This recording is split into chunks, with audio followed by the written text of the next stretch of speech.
Hello there, everyone, and welcome in to another episode of the RTI and VR2 Recruiting Podcast.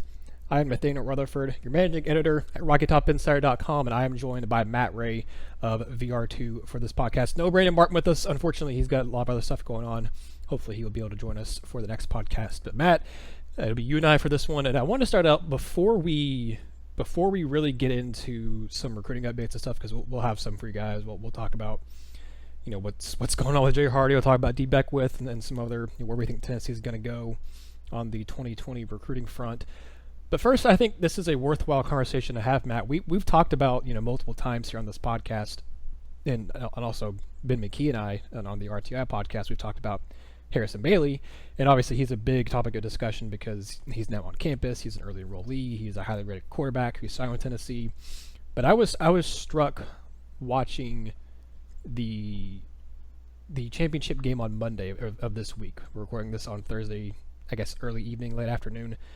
I was struck. I've covering Tennessee as hardcore as I do, I don't get a chance to watch a ton of other games just kind of casually having fun and without having to do work and stuff. But now that the football season, it's been over for Tennessee, we're in the off season for the Vols. I finally had a chance to just sit down and watch that game and not have to worry about any news breaking for Tennessee, having to cover anything else. So I was actually just able to sit and watch that game from start to finish.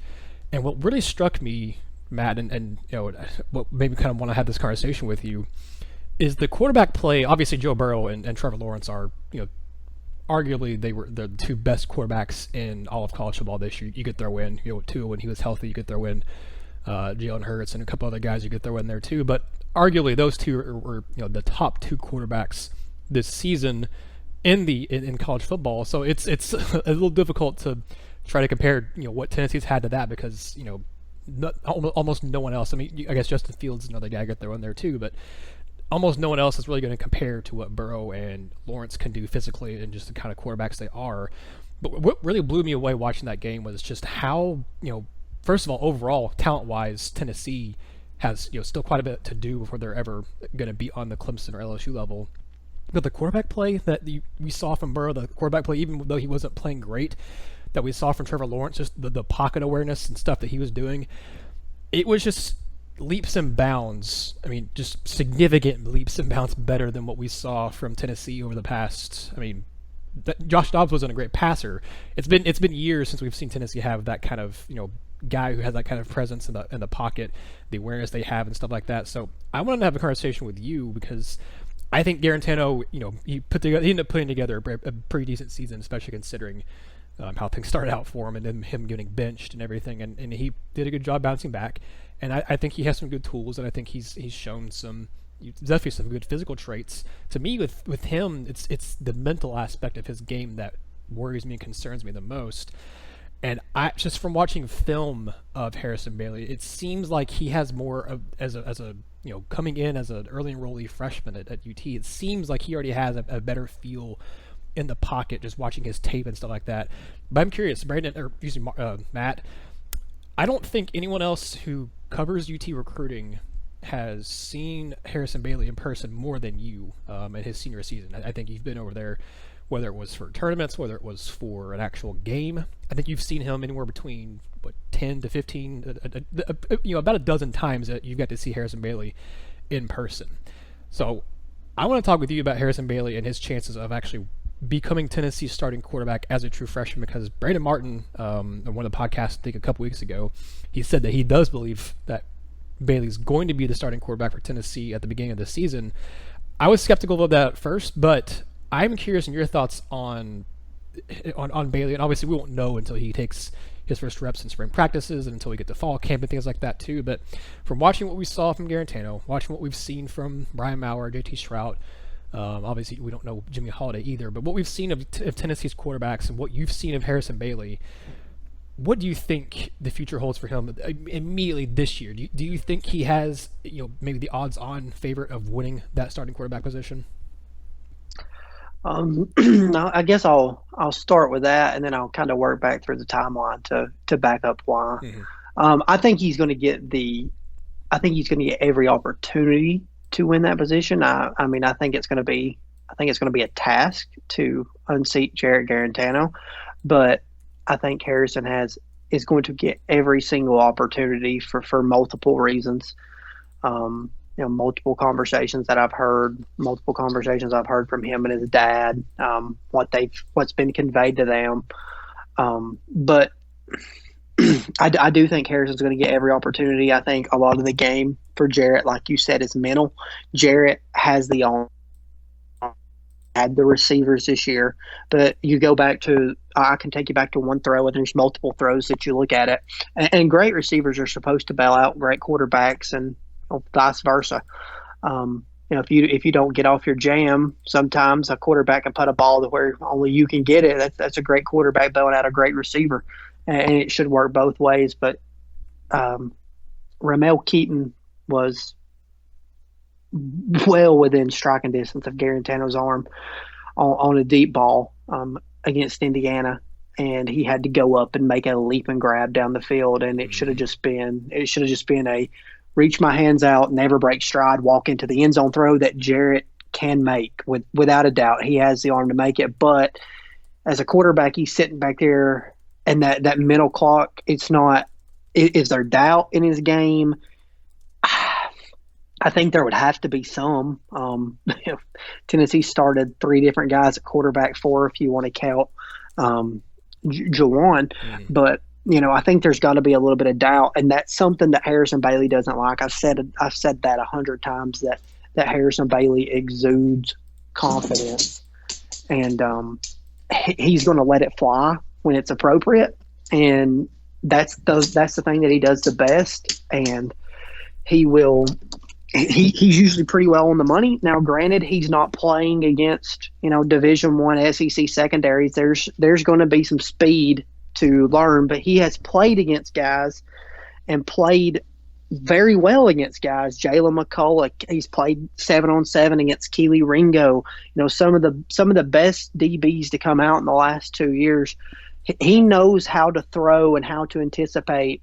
And if you look at the recent article that I did, and a quote from Tony Bauer talking about Harrison being a football junkie, is he breaks down tendencies. When you have the arm and you have the confidence, and then you feel like you're inside of that guy's mind, you're going to have the opportunity to make the right throw more times than not, and let it go and be on the money. And that goes back to just what Harrison's been able to do in his body of work. He did it from the time he was a freshman at Marietta, 14 years old, kind of a little baptized by fire deal there. He didn't have Eric Gilbert then. He didn't have some of those weapons then.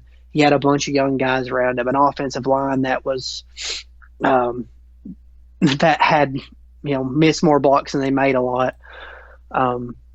But he continued to grow, and the mental makeup is there from that. And I'll go back to the first time that I saw Harrison in person. It was, I think, September 7th of 2018, so somewhere around the first month of or first week of September, and it was at Northcutt Stadium, which is Marietta Stadium, and they're playing Grayson, and there's not a single ounce of rain in the forecast. And Grayson secondary is loaded. They're loaded up front. They're loaded at the linebacker position. I think 8 of the 11 guys on that defensive side of the ball went D1. Bailey misses Keaton. Wide open touchdown, kind of opened the game. He misses him. Just, it happens, okay? Comes to the sideline. Grayson goes down, I believe, scores. By the time it's halftime, it's 29-0. It is fell flood. Everybody's left the stadium. Marietta is getting waxed, and you've got to come out and you've got to throw into the teeth of maybe the best defense in the entire country for high school football, not just the state of Georgia. You got 9 guys going D1, and Bailey's able to nearly bring Marietta back in that game.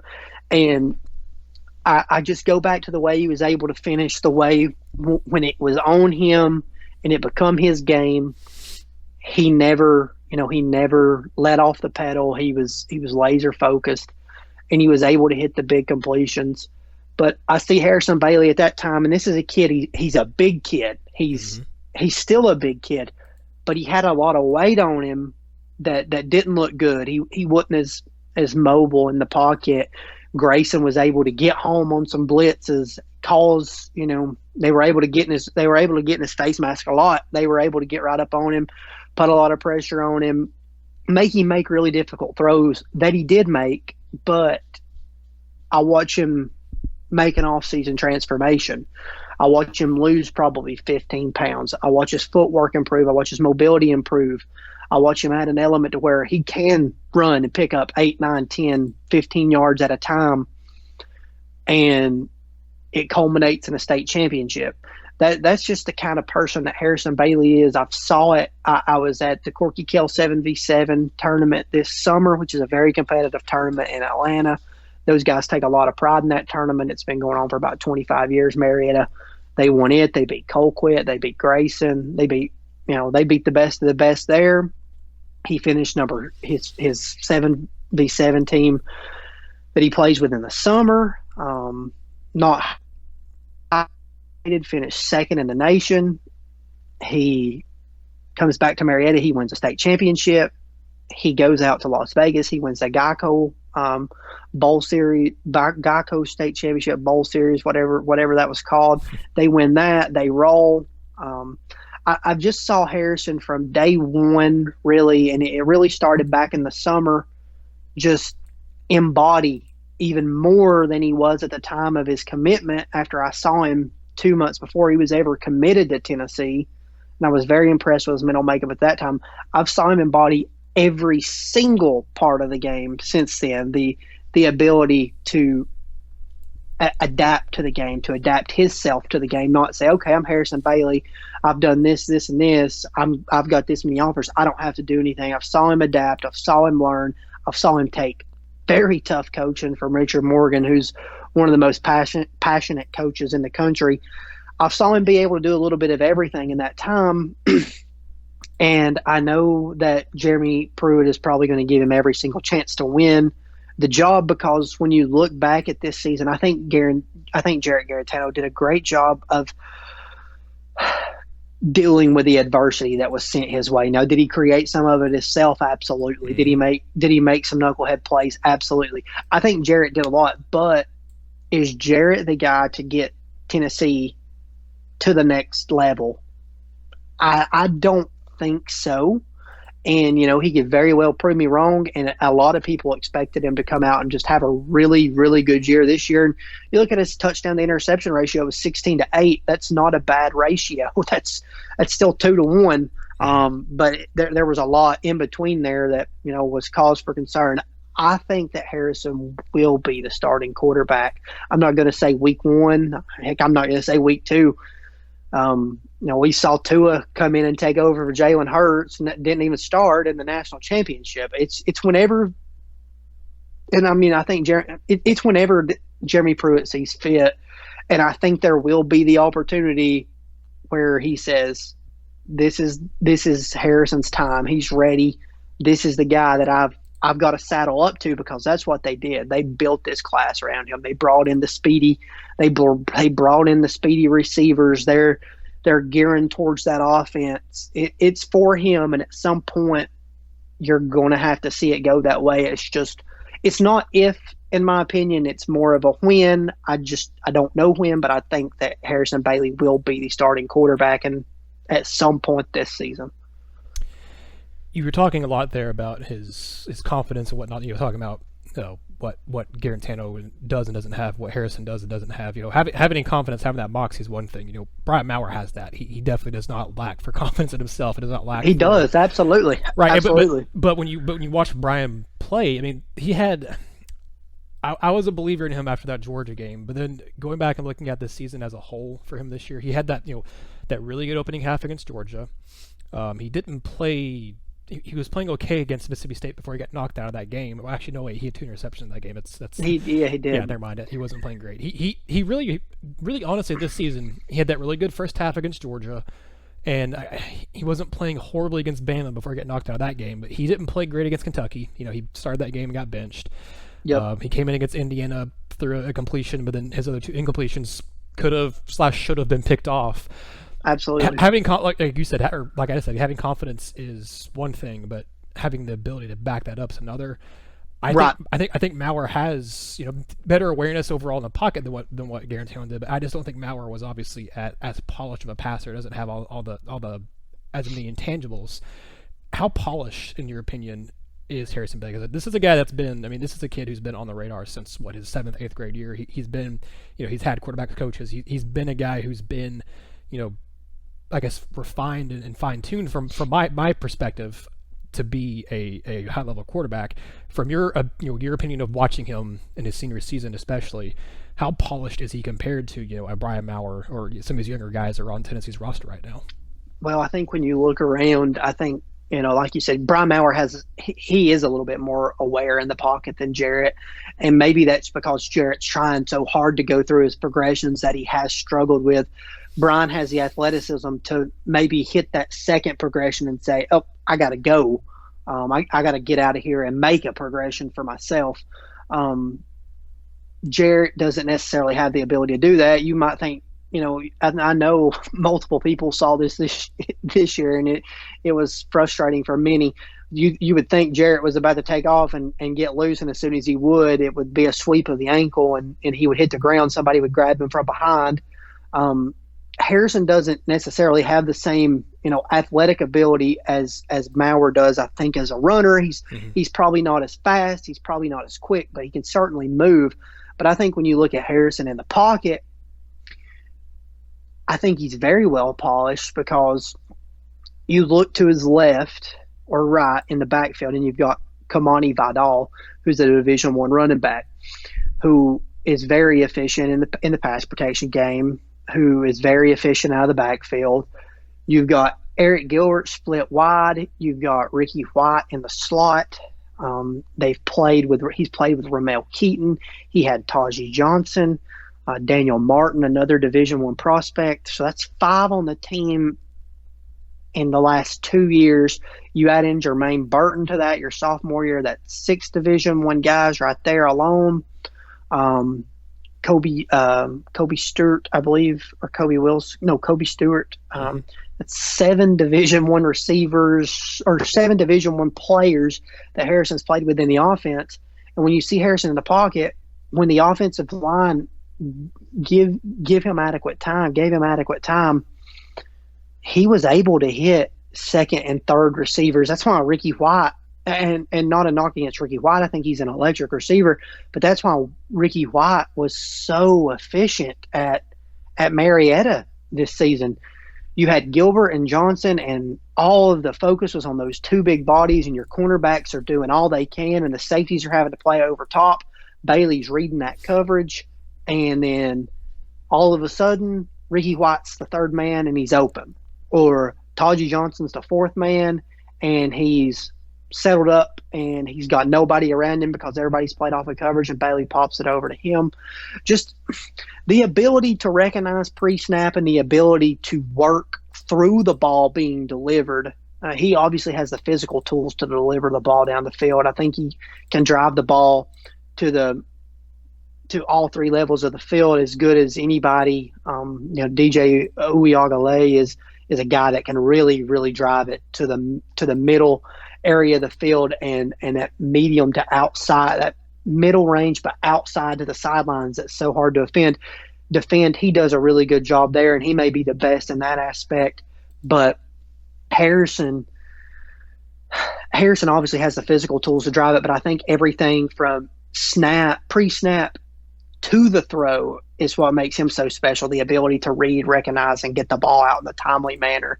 I think that's why he's going to give himself a chance. And I think he's used to being the guy. You're talking about a kid that has been QB1 since 14 years old and has played in a premier program. And I think he's going to come in ready to go.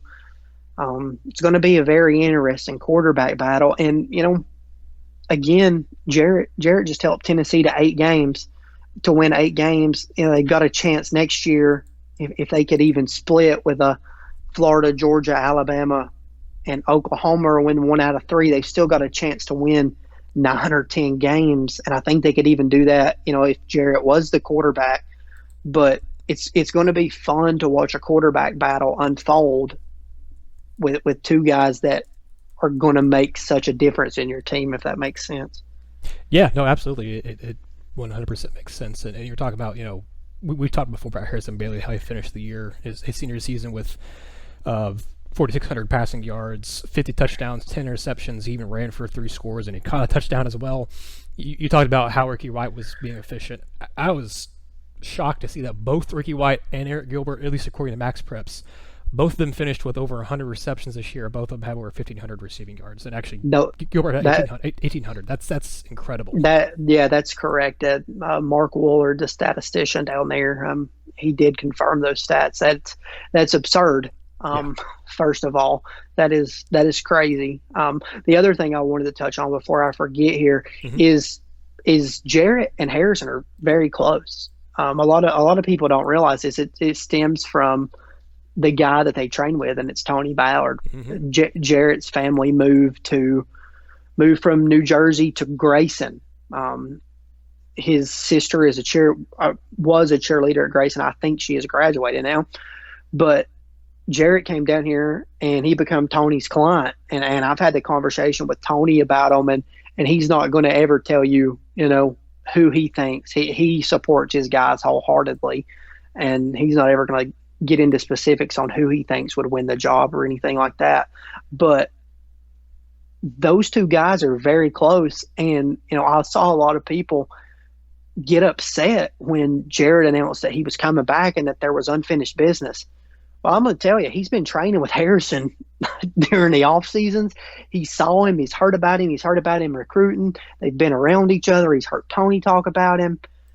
He knows what Harrison Bailey's bringing to campus. He knows, and I believe truly that Jarrett Garantano wants to be the guy at the University of Tennessee, or he wouldn't have come back. He's got his degree.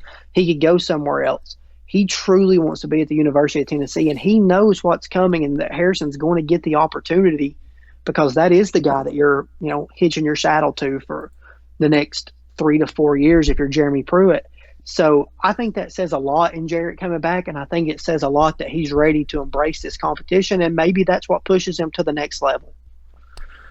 We'll see. It's going to be, like you said, it's going to be fun to watch, because you not only have Bailey and Garantano, but you also have Maurer coming back, you have Schrock coming back, you have Kasim Hill who's going to be in it, and I'm also curious to see what Jimmy Holiday does, because he's just, of all those guys, he's easily the most dynamic athlete. I just, I wonder where he is as a passer. Does he end up switching to wide receiver? Does do they do what they did with the previous staff did with Juwan Jennings and give him a shot at quarterback, but then pressure him into the fall and saying, hey, it's not for you, maybe you should move to receiver. So it's going to be a fun this spring. There's going to be I think several position battles that are going to be fun watching. The running back group, I'm going to have that's going to be fun to watch. Wide receivers and how they move on from Jennings and Callaway graduating, how that's going to work out. The safety position with Nigel Warrior no longer being there, and with Trevon Flowers, hopefully getting back and being healthy, and what can he do to fight off Joe McCullough and some of these other guys that are on the roster. So there's going to be, the spring's going to be fun. Obviously, the quarterback battle, I think, is going to take the headlines, but it's going to be a fun spring. But we have other stuff here. We talk about Matt, and I think everyone listening will appreciate the in-depth discussion about Harrison Bailey, but I don't know how much else we can say until spring practices really start with Tennessee, until we get to see them. So that's when it matters. Yeah, exactly. So let's get on to some actual do's and notes here on Tennessee's targets and the 2020 class right now.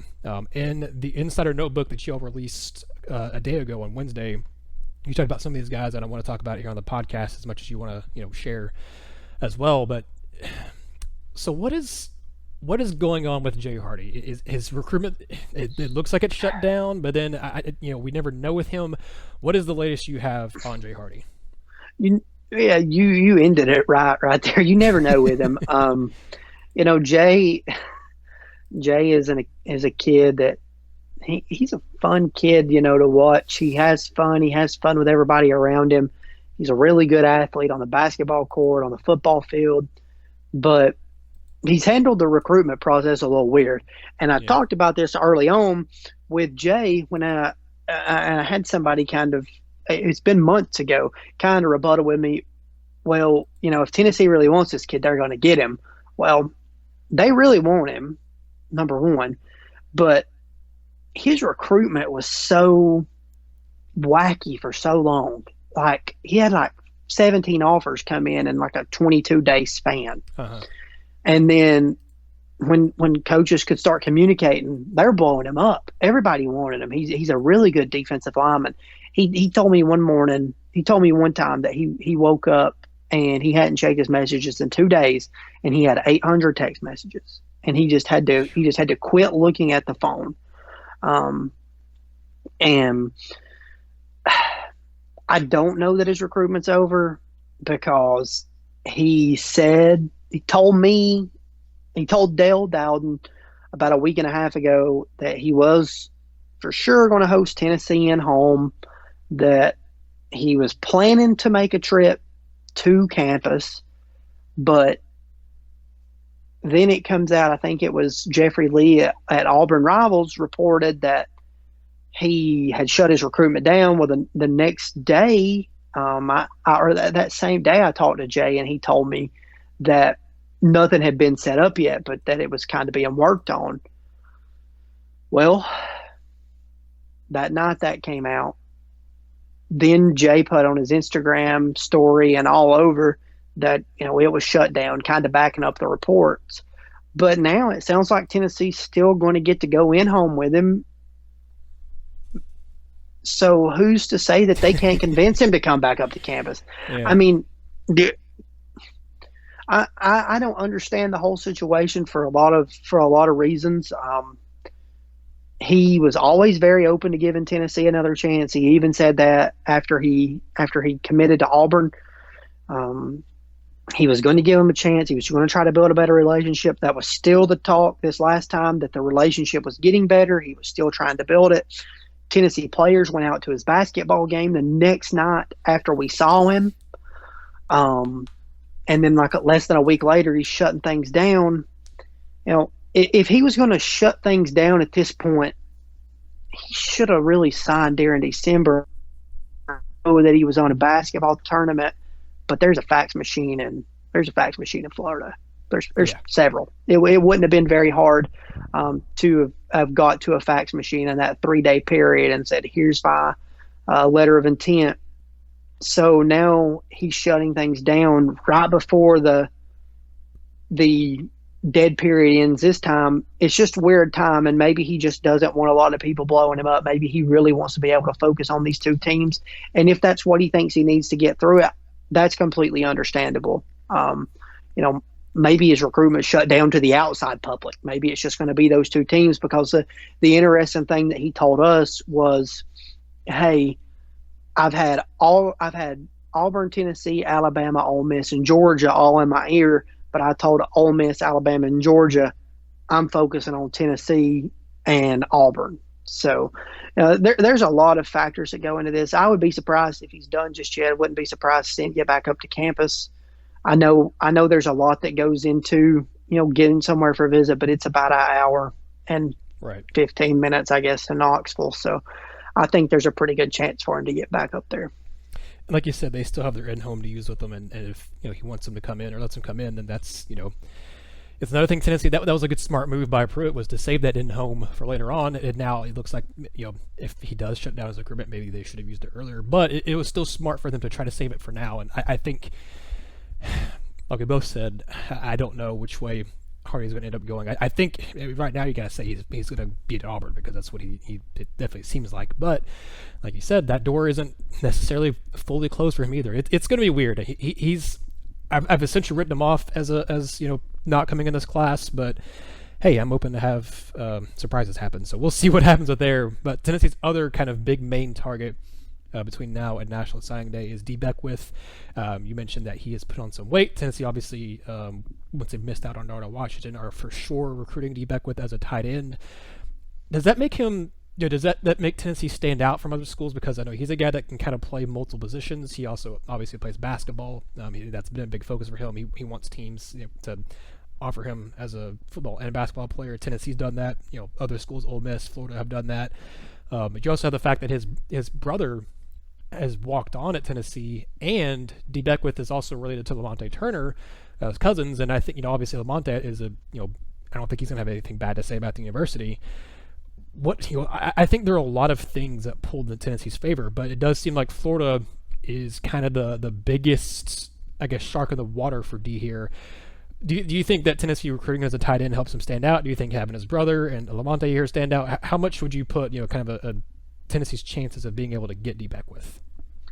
Oh, I think Tennessee has a really good chance. I mean, anytime you've got family somewhere, it's going to help. I think a lot of Dee's inner circle, I think they're pulling for Tennessee a lot. I think they know how Tennessee has been with Lamonte Turner.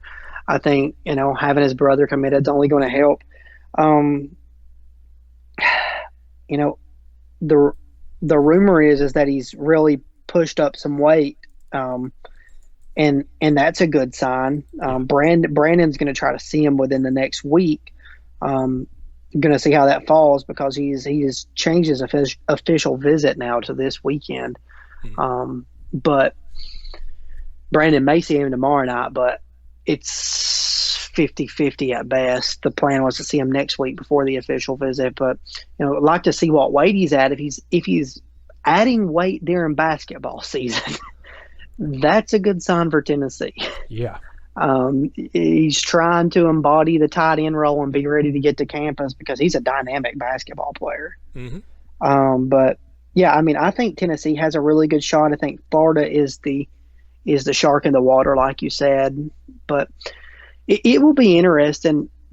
The one thing about him is I don't think he's going to get to see a Tennessee basketball game on an official visit. So how much time will he get to spend with a basketball program, because he has talked to me about how important that is to him.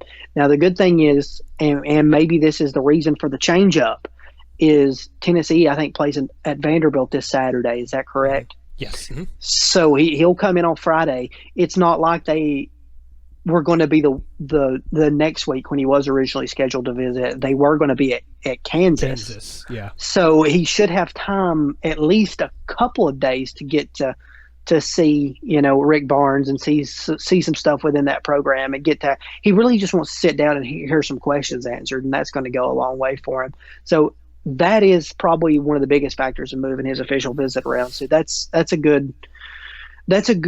better sign for Tennessee too, that he really wants to take that kind of look at the school. And if he's adding weight, then that's a good sign too. I think Tennessee's going to be tough to beat in this one, but can't ever count Florida out. And if Florida sells him on the tight end role, what they did with Pitts this season was pretty impressive as well. Yeah, that's very true. And you were talking about Tennessee's basketball schedule. I do think that actually has played into it, because just looking at their schedule, they don't have a home game on Saturday until after National Signing Day. Tennessee's next home Saturday game in basketball is February 8th against Kentucky. They play at Vanderbilt this weekend, at Kansas next weekend, and then that following weekend on February 1st is at Mississippi State. So they don't have a home game on a weekend for another month essentially at this point. So I think you're right. I do think the basketball schedule does play into that, and I also think Tennessee, like you said, they have a very good chance of. I think they're maybe in the driver's seat right now, but like you said, Florida never count them out, and like what they did with their tight end this year, compared to especially what Tennessee did, and part of that was because of quarterback play for Tennessee.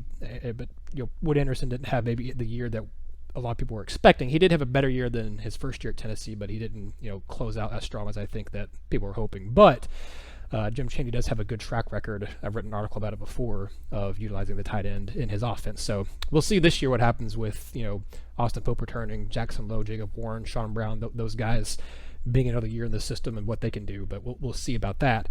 Two other names I want to bring up here before we end the podcast, Matt, and those are two guys who are committed to other schools that Tennessee's trying to get involved with. One, I believe, has already been on campus before. Yeah, he came back in March of last year.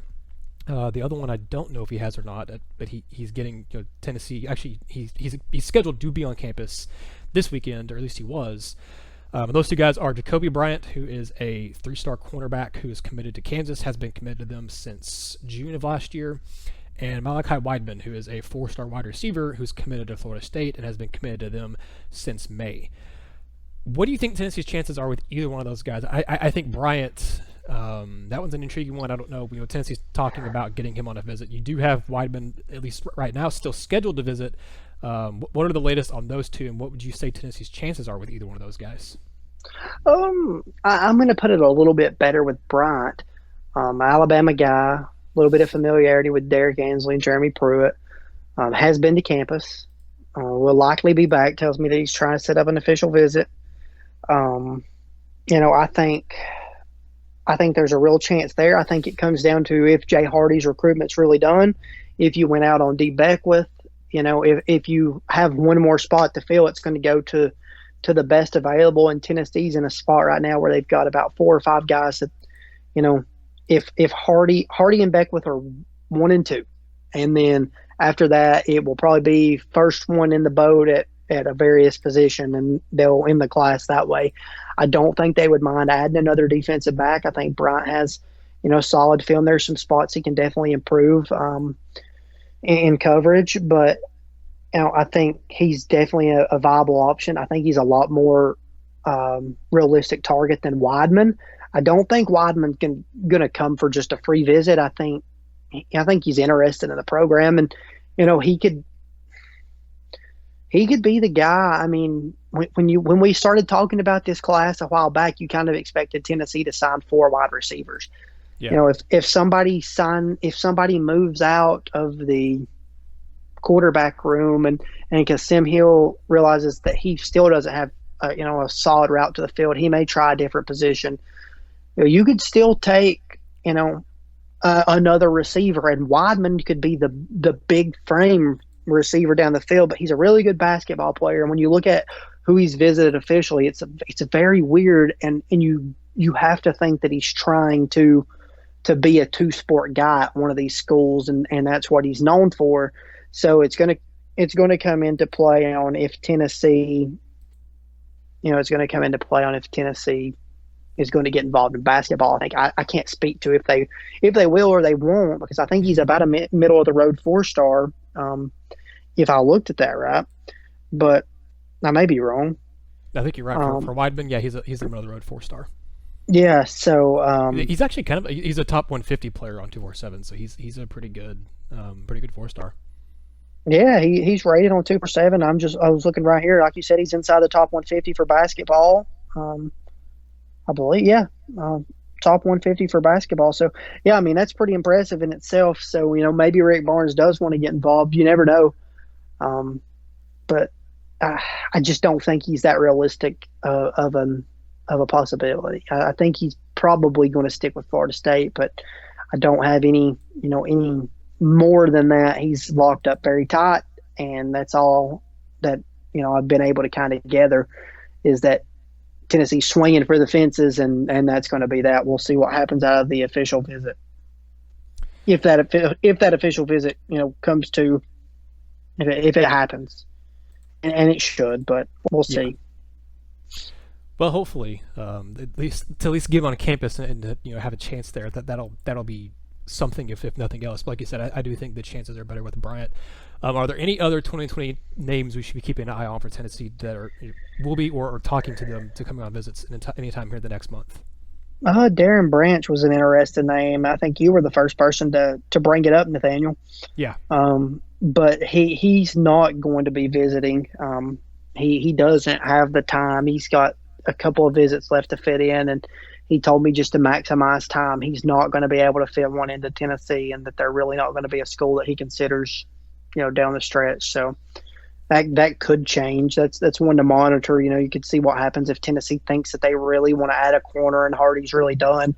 Then who do you want more, Branch or Bryant? You might try to use your in-home with Bryant and get him up there for the final weekend, get him to cancel somebody out. But we'll see what happens there. But as of right now, he's the only other 2020 guy that's mentioned anything as far as visiting, and his plan is to not visit. Yeah, Darren Branch is one that I thought was interesting that they were getting involved with. He was committed to Ole Miss, but then, like you said, he's backing off and no longer coming. I swore that they were going to be bringing in an offensive lineman. Is he a 2021 guy, the guy who's teammates with Jimmy Holiday down in Alabama? No, I think he is 2020. I can't. Okay. I'm not sure of his name. I'm not familiar with him. I can't remember his name either. CJ, who's been helping us out with recruiting, was actually leading that up. So hopefully we should hear back from him pretty soon. But okay, cool. That's an interesting name. I thought there was one more, but I couldn't remember his name. So I'm glad I'm not the only one that couldn't remember his name. So yeah, I think that's about it for the 2020 guys. And as you said it in our notes, and I agree with you on this one. it could be a pretty, unless Tennessee is able to work their magic with Jay Hardy and able to flip them, it could be a pretty boring national signing day for Tennessee. That's not necessarily a bad thing yet. I think Tennessee addressed a lot of needs and got a lot of good players in the early signing period. It's just a matter of, they've also added a couple one grad transfer, and Cade Mays is will hopefully be able to get eligible. I think Tennessee will add,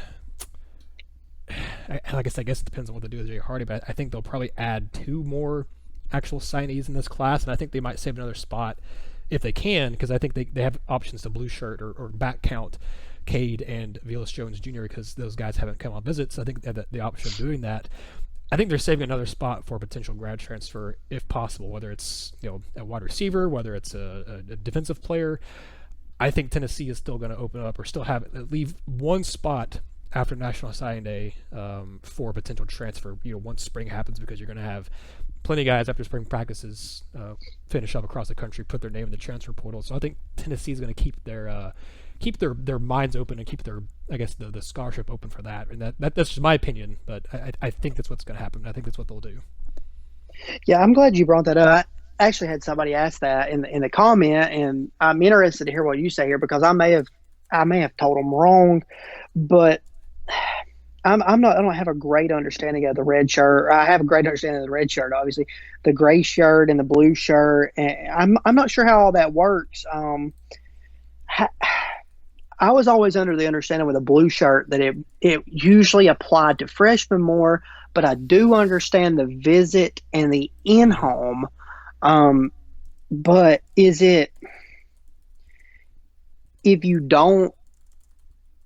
the gray shirt where you go on scholarship a semester later, and the blue shirt is you just count towards the other class? I think a blue shirt, according to, I've looked this up before, according to, I think it's on, is it ESPN or is it USA Today? USA Today, I think, did an article about what blue shirting, they talk about red shirting, blue shirting, green shirting, and gray shirting. I think they've gotten rid of one of those, I think, at this point. But blue shirting is becoming, here's a quote from what their article talked about here. This was back in 2017, so I don't think it's changed a whole lot since then. No, I don't think so either. But it's saying blue shirting has become a lot more popular to kind of creatively manage the number of scholarships you can have in a class.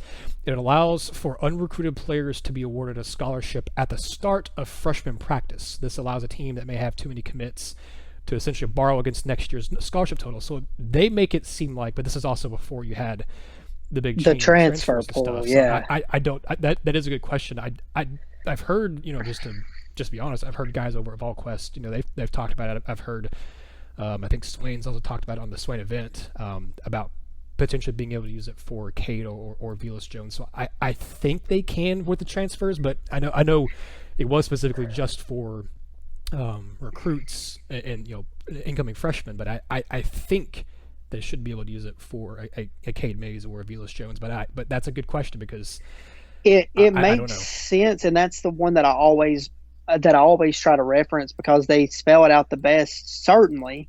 But there's just the key word was freshman, but then at the same time it was like no form of athletic aid, which both those guys were on scholarships, which that kind of made it hazy. But at the same time, they were on scholarships at a different school. They were never recruited by Tennessee, so why would Tennessee get the penalty?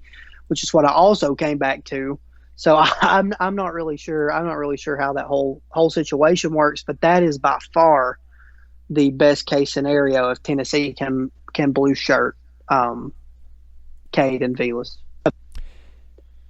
Yeah, we'll see. Like I said, I it gets very technical. It's a very interesting process. It's stuff that we all first learned about with Butch as a head coach, because obviously he did it so much. Right, they had to find a way to do the creative workarounds early on in his tenure when he was trying to flip the roster. And you had the 32-man signing class in 2014, the 30-man signing class in 2015. So they had they were doing it to kind of bulk up the numbers and do what they can to flip that roster, and Pruitt didn't have, they've been a lot stricter now on that scholarship limit, or that limit of 25 per year, which I think they need to change. That's a different conversation for a different day. But I think with how prevalent the transfer portal and stuff is now, I think you should they should kind of lax some or lighten up some of the rules they put in place a few years ago, because they put those rules in before you had the transfer portal stuff, and how how much you have roster attrition, even during with the redshirting rules with guys who can play 4 games and then sit and transfer. With the way they've allowed the student athletes to have more freedom, which in my opinion is good, it's also at the same time it's kind of handcuffed the coaches, because they can only bring in technically 25 per class, and that's 25 counting high school recruits, JUCO players, and transfers. So I think they need to lax those rules, but that's a different conversation for a different day here. But Matt, thank you so much for joining me on the podcast. Let everybody know what you have coming over at VR2.site, and I know you all have a lot of good stuff up there right now. I know you're going to have a lot of good stuff upcoming here in the next couple days and weeks as well. Yeah, so we've got a lot of stuff coming out right now. Should have an interview with 4-star top 50 outside linebacker Smell Munden of Paulding County, Georgia. It's top 50 prospect. He's top 50 prospect across the board, both sides. Very dynamic edge rusher, has multiple offers, including Tennessee, Alabama, Clemson, and Georgia. Seems like that could be the real race right there for him. Just listened to him talk early on, but that'll be coming out. Just released an article on Peyton Page. Will be in Mobile this week, next week for the Senior Bowl. And going down on Monday, staying I think Tuesday and Wednesday maybe, and coming back, staying for some of the media stuff. Check in, see how things are going for Jawan.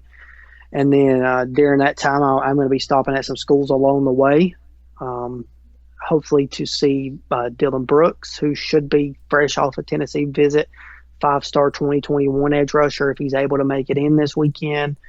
Making a couple of stops in Georgia to see some different guys, and then a couple of stops in Alabama to see down in the Mobile area to see some different guys. Hopefully stop in and see